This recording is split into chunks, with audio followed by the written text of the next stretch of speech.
فرزند زہرا یہ حالات برے ہیں۔ کاشانۂ بصیرت ایک ایسا مکمل یوٹیوب چینل جس پر محروم بصارت کے لیے بالخصوص اور تمام افراد کے لیے بالعموم سینکڑوں کی تعداد میں اسلامی کتب دستیاب ہیں۔ لہذا گزارش ہے کہ آپ اپنی ذمہ داری نبھاتے ہوئے کاشانۂ بصیرت کو سبسکرائب کرنے کے ساتھ ساتھ بیل آئیکن کو پریس کیجیے تاکہ آپ علم کے حصول کے ساتھ ساتھ مذہب اہل بیت کی اشاعت میں بھی اہم کردار ادا کرتے رہیں۔ کاشانۂ بصیرت، کاشانۂ بصیرت، کاشانۂ بصیرت۔ فرزند زہرا یہ حالات برے ہیں۔ اعوذ باللہ من الشیطان الرجیم، بسم اللہ الرحمن الرحیم۔ رب اشرح لی صدری ویسر لی امری واحلل عقدۃ من لسانی یفقہوا قولی۔ اللہم صلی علی محمد وآل محمد وعجل فرجہم۔ کاشانۂ بصیرت کے انتہائی قابل احترام سامعین کرام، السلام علیکم ورحمۃ اللہ وبرکاتہ۔ آیت اللہ حسن ابتہی صاحب کی کتاب آئینہ نفس کی ریڈنگ کا یہ دوسرا پارٹ آپ کی سماعتوں کی نظر کیا جا رہا ہے۔ صفحہ ہے 21 اور ہیڈنگ کا آغاز ہو رہا ہے بیداری۔ وہ فرماتے ہیں، ایک رات نماز مغرب و عشاء ادا کرنے کے بعد یوں ہی سوچ میں گم تھا کہ اگرچہ ہم دہریوں کی طرح ماورائے دنیا اور عالم اسباب کے اس طرف کے منکر نہیں ہیں، مگر عمل کی دنیا میں کچھ کم بھی نہیں ہے۔ ہم پر نہ اپنا ماضی روشن ہے اور نہ مستقبل واضح ہے، حالانکہ حدیث شریف میں ہے، قال رسول اللہ صلی اللہ علیہ وآلہ وسلم، رحم اللہ رأن عرف قدرہ وعلم من این وفی این وإلی این۔ یعنی رسول خدا صلی اللہ علیہ وآلہ وسلم فرماتے ہیں، اللہ سبحانہ اس شخص پر رحم فرمائے جو اپنی حیثیت سے آگاہ ہے، اسے معلوم ہے کہ وہ کہاں سے آیا ہے اور کس جگہ پر آیا ہے اور وہ کس طرف جانے والا ہے۔ بحار الانوار جلد نمبر 10 کا صفحہ نمبر 98۔ نہ اپنے اللہ سے ہمارا کوئی براہ راست رابطہ ہے، نہ ہم اس سے بات کر سکتے ہیں اور نہ ہی اس کی طرف سے دیے جانے والے کسی جواب کو سن سکتے ہیں، حالانکہ اللہ سبحانہ اپنے پاک کلام میں ارشاد فرماتا ہے کہ فَأَلْهَمَهَا فُجُورَهَا وَتَقْوَاهَا، یعنی اللہ سبحانہ نے انسان کو اچھے اور برے کردار بتا رکھے ہیں۔ سورہ شمس کی 8ویں آیت۔ اسی طرح ہم جب حضرت رسول اکرم، ائمہ اطہار اور دیگر شہداء اور صدیقین کی زیارت کو جاتے ہیں، وہاں اپنی گزارشات پیش کرتے ہیں، مگر یہ کام بھی یک طرفہ رہتا ہے۔ نہ صرف یہ کہ ہمارے سلام کا کوئی جواب ہمیں سنائی نہیں دیتا، بلکہ ہمیں جواب کی توقع ہی نہیں ہوتی۔ ہم اپنے زمانے کے امام حضرت مہدی علیہ السلام سے بالکل لا تعلق ہیں، جبکہ اللہ سبحانہ نے انہیں ابھی تک ظاہری بدن میں محفوظ رکھا ہوا ہے تاکہ ہم ان کی بارگاہ سے کسب فیض حاصل کریں، ان سے گفت و شنید کریں، ان کے نزدیک ہوں اور اپنے اور اللہ سبحانہ کے درمیان ان کو قابل اعتماد واسطہ قرار دیں۔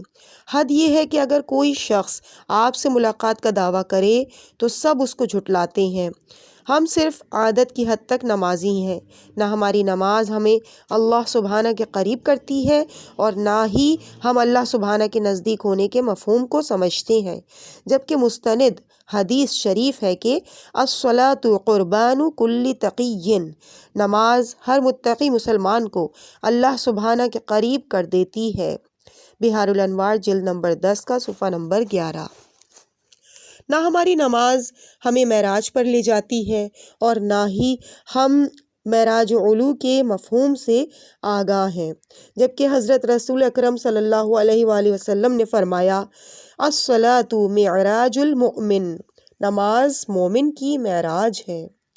ہماری نماز ہمیں فحاشی اور عریانی سے نہیں روکتی، نہ ہی ہم نماز کے ذریعے فحاشی و بے حیائی سے رکنے کے مفہوم سے آشنا ہیں، جبکہ اللہ سبحانہ شگاف الفاظ میں ارشاد فرماتا ہے کہ ان الصلاۃ تنہی عن الفحشاء والمنکر، یعنی یقیناً نماز فحاشی اور برائی سے روکتی ہے۔ سورہ عنکبوت کی آیت نمبر 45۔ ہم نے کبھی کسی فرشتے کو نہیں دیکھا اور نہ ہی ہم ان کی خلقت کی وجہ جانتے ہیں، جبکہ امام رضا علیہ السلام ارشاد فرماتے ہیں ان الملائکۃ لخدامون وخدام محبین، بے شک فرشتے ہمارے اور ہمارے چاہنے والوں کے خدمت گزار ہیں۔ عیون اخبار رضا باب نمبر 26 حدیث نمبر 22۔ جنوں سے ہماری کوئی واقفیت ہی نہیں، بلکہ ہم تو ان کے وجود کو صحیح طریقے سے معتقد بھی نہیں، جبکہ اللہ سبحانہ ارشاد فرماتا ہے ما خلقت الجن والانس الا لیعبدون، میں نے جنوں اور انسانوں کو صرف اپنی عبادت کے لیے پیدا کیا ہے۔ سورہ ذاریات آیت نمبر 56۔ ہم نے شیطان کا صرف نام ہی سن رکھا ہے اور کبھی یہ سوچنے کی زحمت گوارا نہیں کہ وہ کس طرح چند لمحوں میں تمام بنی نوع انسانوں کو ورغلا سکتا ہے، جبکہ اللہ سبحانہ ارشاد فرماتا ہے قال ربی بما اغویتنی لأزینن لهم فی الارض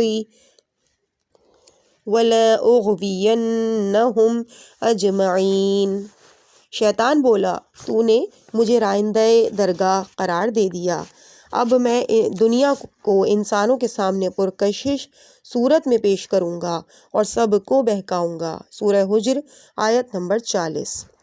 زیادہ عجیب بات یہ ہے کہ ہم خود اپنی روح کے ہی شناسہ نہیں ہیں اور نہ ہی اس کے اسرار و رموز، خواب و بیداری اور حیات و مرگ کو سمجھ سکتے ہیں، جبکہ امیر المومنین حضرت علی علیہ السلام فرماتے ہیں جو شخص اپنی روحانی قدر و منزلت سے آگاہ نہیں وہ مارا گیا۔ نہج البلاغہ اور صفحہ نمبر 491۔ مختصر یہ کہ اس مادی دنیا کے اس طرف اور آگے ہم کچھ بھی نہیں جانتے۔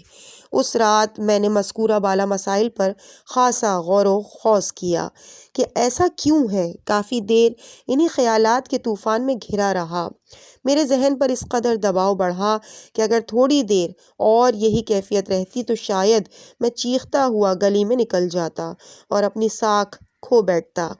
اچانک مجھے خیال آیا کہ اللہ سبحانہ پر ایمان رکھتا ہوں، میں نے اس کا وجود ثابت کرنے کے لیے اپنے شاگردوں کو 10 مضبوط دلیلیں تعلیم کی ہیں، برسوں کی تحقیق کے ذریعے دلیل و منطق کی بنیاد پر علم الیقین کی منزل تک پہنچا ہوا ہوں، اس سے محبت کرتا ہوں، بلکہ ہر چیز سے بڑھ کر اس سے لگاؤ رکھتا ہوں۔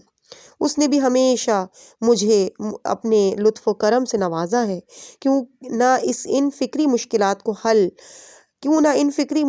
کا حل اس سے چاہوں۔ کیا اس نے نہیں فرمایا کہ الیس اللہ بکاف عبدہ، کیا اللہ سبحانہ اپنے بندوں کے لیے ہر طرح سے کافی نہیں ہے؟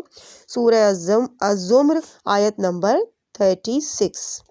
اور وَمَن يَتَوَكَّلْ عَلَى اللَّهِ فَهُوَ حَسْبُهُ، جو شخص اللہ سبحانہ پر بھروسہ کرے وہ اسے کسی کا محتاج نہیں بننے دے گا۔ سورہ طلاق آیت نمبر 3۔ کیوں نہ میں اس کے دروازے پر دستک دوں، خود اسی سے مدد چاہوں۔ قبلہ رو تو میں پہلے ہی تھا، میں نے فوراً اپنی توجہ تمام مادی چیزوں سے ہٹا لی اور اپنی مجموعی ادراکی توانائیوں کو سمیٹ کر اس کی طرف متوجہ ہو گیا، دل کی آنکھوں کو کھولا اور اس کی قدرت کا نظارہ کرنے کے لیے ہمتاً چشم بن گیا۔ مجھ پر بے خودی کی ایک عجیب سی کیفیت طاری ہو گئی، بے اختیار میری زبان پر یہ ذکر جاری ہو گیا، لا الہ الا انت سبحانک انی کنت من الظالمین، مالک تیرے سوا کوئی معبود نہیں اور تو ہر عیب سے منزہ ہے، البتہ میں ہی غلط کار ہوں۔ سورہ یونس آیت نمبر 87 یا ذکر یونسیہ۔ گویا کہ اے اللہ سبحانہ، اس کائنات میں تیرے سوا اور کوئی وجود اثر انداز ہونے کی قوت نہیں رکھتا۔ یہ جہالت کے دبیس پردے، یہ لا علمی اور بے خبری تیری طرف سے نہیں ہو سکتی۔ تو اس سے بلند ہے کہ بغیر وجہ کے اپنے بندوں کو آزمائش میں مبتلا کرے۔ میں ہی برا ہوں، میں نے خود اپنے آپ پر زیادتی کی ہے اور اپنی عقل سے جہالت اور لا علمی کے پردے ڈال دیے ہیں۔ میں نے حالت سجدہ میں مذکورہ ذکر شاید کوئی 100 مرتبہ دہرایا ہوگا۔ میرے مہربان اللہ نے، وعدہ وفا اللہ نے، پیارے اللہ نے اور قادر مطلق اللہ نے اپنا وعدہ پورا کر دکھایا، جیسا کہ اسی آیہ مبارکہ کے آخر میں یہ الفاظ ہیں وَكَذَلِكَ نُنْجِي الْمُؤْمِنِينَ۔ جس طرح یہی جملہ دہرانے پر حضرت یونس علیہ السلام کو تکلیف و اندوہ سے نجات دی تھی، اسی طرح ہر مومن کو ہر پریشانی سے نجات دیتے ہیں۔ چنانچہ حضرت یونس علیہ السلام کی طرح مجھے بھی جہالت کی تمام تاریک پردوں، ہر قسم کے اضطراب اور رحمت و محبت سے دوری سے نجات مل گئی۔ میرے دل کو زبان، آنکھ، کان اور احساس بیدار ہو گیا۔ میرے دل کی زبان، آنکھ، کان اور احساس بیدار ہو گیا۔ میرا سینہ علم و معرفت سے مملو ہو گیا۔ اس واقعے پر مجھے یوں محسوس ہوا گویا کہ میں گہری نیند سے بیدار ہو گیا ہوں، اپنی پسماندگی، کمزوری اور نقائص سے باخبر ہو گیا ہوں اور فوراً تلافی کے لیے کمر بستہ ہو گیا ہوں۔ اللہ سبحانہ کی اس نعمت کا شکر بھلا میں کیسے ادا کر سکتا ہوں جبکہ حضرت داؤد علیہ السلام اس کا شکر ادا نہ کر سکے۔ ان اللہ تبارک و تعالی اوحی الی داؤد اشکرنی حق شکری فقال یا ربی کیف اشکرک وانا لا استطیع ان اشکرک الا بنعمت ثانیت من نعمتک۔ ایک دفعہ اللہ سبحانہ نے حضرت داؤد علیہ السلام سے فرمایا، میرا اس طرح شکر ادا کرو جو شکریہ ادا کرنے کا حق ہے۔ آپ علیہ السلام نے عرض کیا، پروردگارا، میں تیرے شکر کا حق کیسے ادا کر سکتا ہوں کہ میں تیری جس نعمت کا بھی شکر ادا کروں گا تو یہ شکر ادا کرنے کی توفیق بھی تو تیری ہی ایک نعمت ہے، پھر اس کا شکریہ کس طرح سے ادا کروں گا۔ جامع السعادات جلد نمبر 3 صفحہ نمبر 342۔ وہ فرماتے ہیں، مذکورہ بالا واقعے کے بعد مجھ میں اتنی استطاعت پیدا ہو گئی کہ اپنے پیارے جان و دل سے عزیز اور اپنے رحمان و رحیم اللہ کو دل کی نگاہوں سے دیکھوں، اس سے باتیں کروں، اس سے راز و نیاز کروں، اس سے برابر وابستہ رہوں، اس کے ارشادات سنوں، اس سے جدا ہو کر بے چین رہوں، ہر جگہ اس کے ساتھ ساتھ رہوں اور ہمیشہ اسی کے دامن فیض سے بخشش کے سائے میں زندگی بسر کروں۔ اور ایسا کیوں نہ کروں کیونکہ وہ خود ہی تو فرماتا ہے، ہوا معکم اینما کنتم، تم جہاں بھی رہو میں تمہارے ساتھ ساتھ ہوتا ہوں۔ سورہ الحدید آیت نمبر 4۔ وَنَحْنُ أَقْرَبُ إِلَيْهِ مِنْ حَبْلِ الْوَرِيدِ، ہم انسان کی شہرگ سے بھی زیادہ اس کے قریب ہیں۔ سورہ قاف آیت نمبر 16۔ اور وَهُوَ عَلَى كُلِّ شَيْءٍ قَدِيرٌ، وہ ہر چیز پر قدرت کاملہ رکھتا ہے۔ سورہ المائدہ آیت نمبر 120۔ أَلَا إِنَّهُ عَلَى كُلِّ شَيْءٍ مُحِيطٌ، خبردار ہر چیز اس کے احاطہ اختیار میں ہے۔ سورہ انعام آیت نمبر 17۔ اور وَنَفْسٍ وَمَا سَوَّاهَا فَأَلْهَمَهَا فُجُورَهَا وَتَقْوَاهَا، نفس کی قسم اور اس کی قسم جس نے نفس کو صحیح و سالم بنایا، پس اللہ سبحانہ نے نفس کو اس کی اچھائیاں و برائیاں الہام کر دیں۔ سورہ شمس آیت نمبر 7۔ یہ کیسے ہو سکتا ہے کہ اللہ سبحانہ ہر چیز کے ساتھ ہو مگر میرے ساتھ نہ ہو؟ یہ کیسے ہو سکتا ہے کہ اللہ سبحانہ ہر چیز پر اختیار رکھے اور جو کچھ میرے ساتھ ہو اسے اس پر اختیار نہ رکھے؟ یہ کیسے ہو سکتا ہے کہ اللہ سبحانہ ہر نفس سے بات چیت کرے، اس کی اچھائیاں اور برائیاں اس سے بیان کرے، اور میرے ساتھ بات چیت نہ کرے اور مجھ سے کچھ نہ کہے؟ وہ فرماتے ہیں، ابھی میں عنوان شباب کی عمر میں ہی تھا اور علم معنویت اور اسرار و رموز خلقت بالکل نہیں سمجھتا تھا۔ ایک بزرگ عالم دین کی ہدایت کے مطابق ایک رات نماز شب میں مصروف تھا۔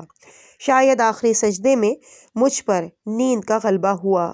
میں نے سنا جیسے کوئی شخص قرآن مجید کی سورہ شمس پڑھ کر مجھے سنا رہا ہے۔ بسم اللہ الرحمن الرحیم، رحمان و رحیم اللہ کے نام سے شروع کرتا ہوں۔ والشمس وضحاها، قسم سورج کی اور اس کی روشنی کی۔ والقمر اذا تلاها، قسم چاند کی جب وہ اس کے بعد نکلے۔ والنہار اذا جلاها، قسم دن کی جب اللہ سبحانہ اسے روشن کرے۔ واللیل اذا یغشاها، قسم رات کی جب وہ سورج کو ڈھانپ لے۔ والسماء وما بناها، قسم آسمان کی اور جس نے اسے بنایا۔ والارض وما طحاها، قسم زمین کی اور جس نے اسے بچھایا۔ ونفس وما سواها، قسم نفس کی اور جس نے اسے صحیح و سالم بنایا۔ فألہمها فجورها وتقواها، قد افلح من زکاها۔ جب میں بیدار ہوا تو یہ آیت قد افلح من زکاها بار بار پڑھی جا رہی تھی۔ ہر بار آواز پہلے سے زیادہ بلند ہوتی گئی، حتیٰ یوں محسوس ہوا کہ میرے کان کے پردے پھٹ جائیں گے۔ میں نے ایک چیخ ماری اور خوف سے بے حال ہو گیا اور گر گیا۔ اس کے بعد گویا کہ مجھ پر غشی طاری ہو گئی۔ اسی عالم میں مجھ پر اس سورہ مبارکہ کے مطالب و مفاہیم منکشف ہوئے کہ مسلمانوں اپنے رب اور اپنے خالق کے احکامات کیوں نہیں مانتے، جس نے تمہیں ہر چیز سے نوازا، جو نہ کبھی غلط بات کرتا ہے اور نہ مبالغہ آرائی کرتا ہے۔ تم کیوں نہیں سمجھتے کہ وہ کتنی تاکید سے، کتنے اصرار اور کتنی عظیم قسمیں کھا کھا کر یہ بتا رہا ہے کہ کامیابی اور راستگاری صرف اسی کے قدم چومتی ہے جو تزکیہ نفس کرتا ہے؟ کیا تمہارے خواب غفلت سے بیدار ہونے کے لیے یہ کافی نہیں کہ اللہ سبحانہ ہر اس چیز کی قسم کھا کر تمہیں ہدایت کرے جو اس کے ہاں قابل احترام ہے؟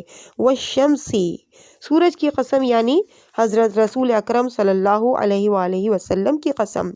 وضحاها، سورج کی ضیاء کی قسم یعنی دین مقدس اسلام۔ بقول بعض مفسرین ضیاء سے مراد حضرت سیدت نساء العالمین ہے۔ مترجم نے یہ بریکٹ میں لکھا ہوا ہے۔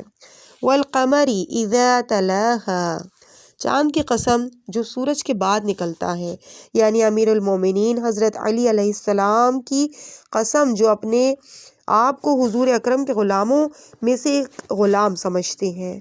والنہار اذا جلاها، دن کی قسم جب ایک عالم روشن ہو جاتا ہے، یعنی حضرت امام حسن اور امام حسین علیہ السلام کی قسم، جنہوں نے اپنے اعلیٰ کردار اور معصوم اولاد کے ذریعے کائنات کو منور فرمایا۔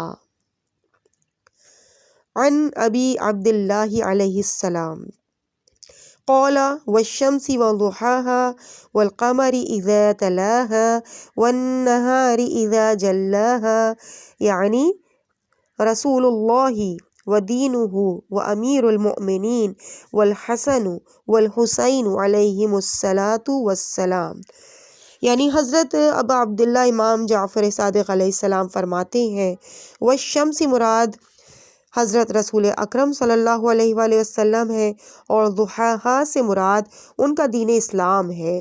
والقمر سے مراد امیر المومنین حضرت علی علیہ السلام، اور والنہار سے مراد حسنین علیہ السلام ہے۔ ریفرنس تفسیر برہان جلد نمبر 4 کا صفحہ نمبر 367۔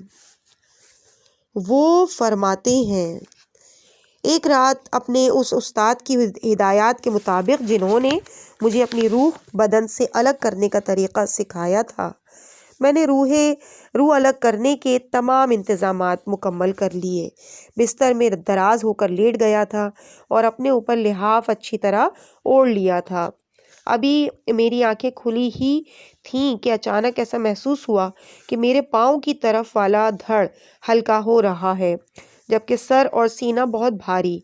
پھر کیا دیکھتا ہوں کہ میری روح پاؤں کی طرف سے میرے جسم سے الگ ہو رہی ہے، یعنی پاؤں وہیں بستر پر پڑے ہوئے ہیں مگر پاؤں اور ٹانگوں کی شکل کا ایک لطیف جسم اوپر کی طرف اٹھ رہا ہے اور کمر تک اوپر اٹھ گیا، یعنی کمر سے نیچے میرے 2 بدن ہو گئے جبکہ اوپر ایک ہی رہا۔ اس منظر سے میں خاصا خوفزدہ ہو گیا اور ایک جھٹکے سے اٹھ کھڑا ہوا، چنانچہ الگ شدہ روح دوبارہ میرے جسم کے ساتھ یکجان ہو گئی۔ اس تجربے سے مجھے یہ پتہ چلا کہ بدن کے برخلاف روح لطیف شفاف بخارات کی طرح ہے جو احساس، ادراک اور سوجھ بوجھ کی صلاحیتوں کی حامل ہے۔ البتہ اس کے بعد میں نے مزید دلیری اور ہمت کا مظاہرہ کرتے ہوئے پورے بدن سے روح کو جب الگ کر کے دیکھا تو کئی اور قابل قدر معلومات حاصل ہوئیں، جن میں کی بعض یہ ہیں کہ روح بہت زیادہ سفید اور شفاف ہوتی ہے جبکہ بدن گوشت، کھال، ہڈیوں اور خون پر مشتمل ہوتا ہے۔ جب روح بدن سے نکل جاتی ہے تو جسم بستر پر یوں ہی پڑا رہتا ہے جیسا کہ انسان سونے کی حالت میں ہوتا ہے۔ حضرت امام صادق علیہ السلام سے ایک حدیث مروی ہے جس میں روح کی جسمانیت کے بارے میں فرمایا گیا، قول الصادق الروح لا یوصف، یعنی روح کو ہلکا یا بھاری نہیں کیا جا سکتا، البتہ یہ ایک لطیف جسم ہے جس کے اوپر موٹے بھاری جسم کا غلاف چڑھا دیا گیا ہے۔ دراصل روح کو بدن سے الگ کرنا بالکل ایسا ہی ہے جیسا خواب دیکھتے ہوئے انسان کے جسم سے روح کا خارج ہونا، البتہ حالت خواب میں روح کا بدن سے الگ ہونا اور از خود روح کو بدن سے الگ کرنے میں تھوڑا سا فرق ہے۔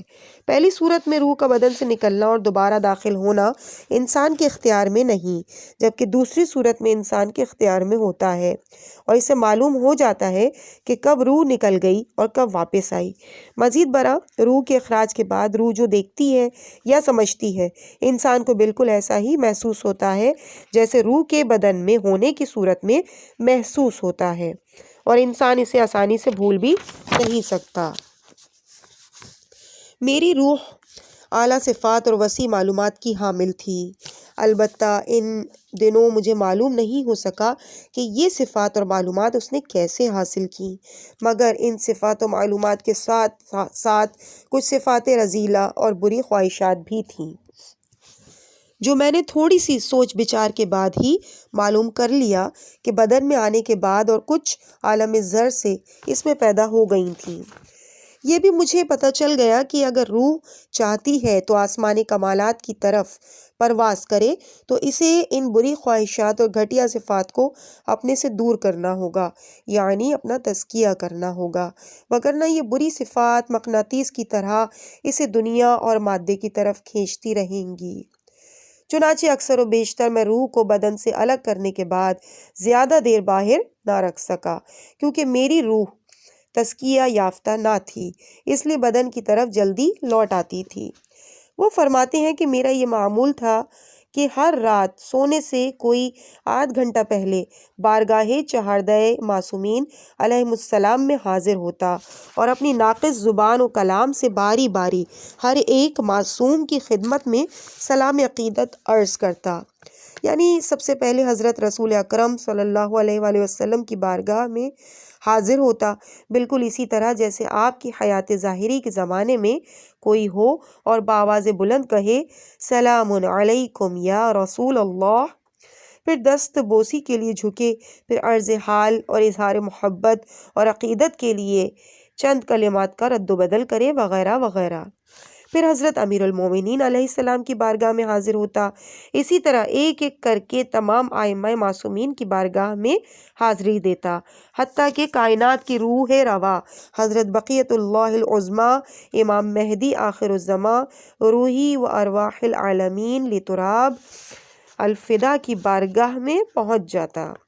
مجھے یقین کامل ہے کہ آپ ظاہری بدن کے ساتھ اسی دنیا میں جلوہ افروز ہیں، اس لیے کچھ زیادہ ہی ادب کے ساتھ کھڑا ہوتا اور بدنی آداب بھی بجا لاتا، یعنی اگر بیٹھا ہوتا تو کھڑا ہو جاتا، کھڑا ہوتا تو تعظیماً جھک جاتا اور ادب سے کورنش بجا لاتا اور عرض کرتا سلام علیکم یا امام زمانی، میری جان، مال، ماں باپ، غرض میری ہر چیز آپ کے مبارک قدموں پر قربان۔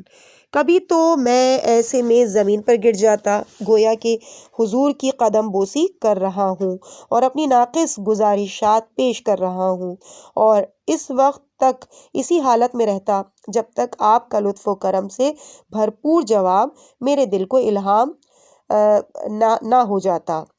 ایک رات میں حسب معمول مذکورہ بالا عمل میں مصروف تھا، اور چونکہ چند روز قبل میں نے اپنی روح میں بعض جانوروں جیسی صفات رذیلہ مشاہدہ کی تھیں، اس لیے خاصا پریشان بھی تھا۔ میں کافی دیر تک روتا رہا اور اپنے پیارے محبوب اور اس امام سے رہنمائی اور مدد چاہتا رہا جس پر میں ساری کائنات کو قربان کر دینے پر تیار تھا، تاکہ ان بری خواہشات کو دور کر سکوں اور اپنی روح کو آلودگی سے نجات دے سکوں۔ میں نے عرض کیا، میرے آقا و مولا حضرت آدم اللہ سبحانہ کے نبی تھے، مگر وہ بھی ترک اولیٰ کر بیٹھے، حتیٰ کہ انہیں بارگاہ ایزی میں کہنا پڑا ربنا ظلمنا انفسنا وان لم تغفر لنا وترحمنا لنکونن من الخاسرین۔ سورہ اعراف کی آیت نمبر 24۔ پروردگار، بے شک ہم نے اپنے آپ پر زیادتی کی، اگر تو ہماری یہ لغزش نہیں بخشے گا تو ہم تباہ ہو جائیں گے۔ آقا، میری کیا حیثیت ہے، میری کیا بساط ہے جو اپنے آپ کو خود بخود آلودگیوں سے پاک رکھ سکوں۔ آپ کو اپنی جدہ طاہرہ جناب سیدہ عالم سلام اللہ علیہا کا واسطہ میری مدد فرمائیے تاکہ میں اس مہم میں کامیاب رہوں۔ ایک دم کیا دیکھتا ہوں کہ میرے ارد گرد کا سارا ماحول بقائے نور بن گیا اور یہ نور منور میرے دل کی گہرائیوں تک پہنچ گیا۔ ایسا محسوس ہوتا تھا گویا کہ چاروں طرف سینکڑوں مرکری بلب لگا دیے گئے ہوں۔ البتہ یہ روشنی آنکھوں کے لیے تکلیف دہ نہیں تھی، دنیا کی کوئی بھی روشنی اس نور سے قابل موازنہ نہیں تھی۔ یہ ایسا نور تھا جو سب کے لیے یکساں طور پر فیض رساں تھا، یہ ایسا نور تھا جس کی حرارت مضر نہ تھی، الغرض یہ وہ نور مقدس تھا کہ جس میں کوئی علم، کوئی حکمت اور کوئی مسئلہ مخفی نہ تھا۔ میں نے نہایت مؤدبانہ عرض کیا، اے نور مقدس، تو کون ہے؟ تیری کیا شان ہے؟ کیا مجھے بھی اپنی طرح صاف شفاف بنا سکتا ہے اور مجھے برائیوں، تیرگیوں، جہالتوں اور بری صفات سے نجات دے سکتا ہے؟ مجھے جواب سنائی دیا۔ اس نور مقدس نے جواب فرمایا، مگر قارئین کرام، یہ ہرگز نہ سمجھیے گا کہ اس نور مقدس کا جواب فضا میں کسی قسم کی آواز پیدا ہونے اور آواز کا میرے کانوں سے ٹکرانے سے سنائی دیا۔ نہیں، یہ تمام مادی طریقے ہیں، اس عالم اسباب، عالم دنیا کے طریقے ہیں، بلکہ یہ جواب دل کی زبان میں دیا گیا اور میں نے دل کے کانوں سے سنا۔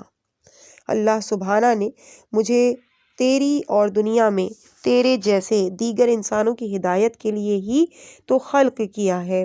میں تیری پناہ مانگتا ہوں، میں تجھے آزمائشوں میں کامیاب کرانے والا ہوں۔